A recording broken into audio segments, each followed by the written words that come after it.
Pues una valoración muy positiva.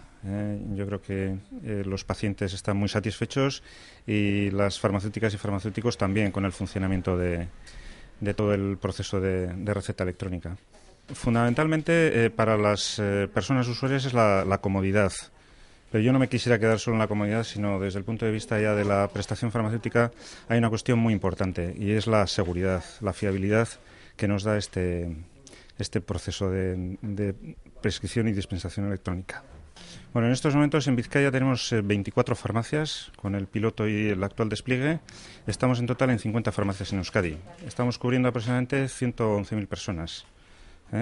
Es un proceso progresivo de despliegue el que estamos desarrollando y lo que estamos con este proceso progresivo es probando que todos los sistemas y digamos desde el punto de vista funcional pues todo funciona de manera adecuada.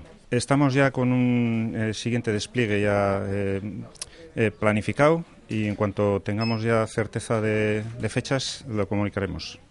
Pero va a ser un despliegue importante. De momento ha sido un despliegue aproximadamente 20, 50. El próximo será quizás de otras 50 o más.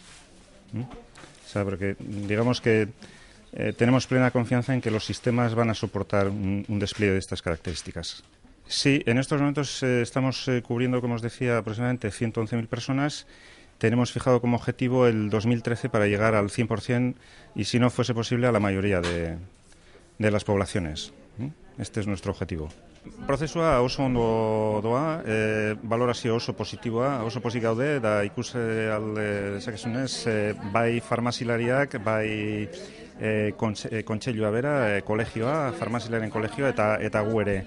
Nik uste dut oso positiboa dela gure balorazioa, orokorrean. Alde batetik erosotasuna, pazienteak gehien bat paziente kronikoek ez dute osasun zentrora joan behar jarraian, baizik eta badute horre kreditu bat, eta farmazira datoz, eta horre batzen dituzte ja medikamentuak. Baina nik azpimarratu nahi nuke segurtasuna eta fidagarritasuna.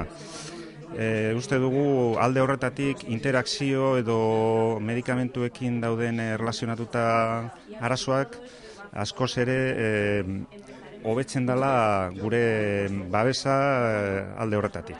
Bueno, momentu honetan dauzkagu 50 farmazi zabalduta ja sistema barri honekin.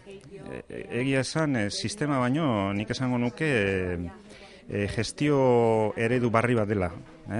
Prestazio farmazeutikaren eredu gestio barri bat dela.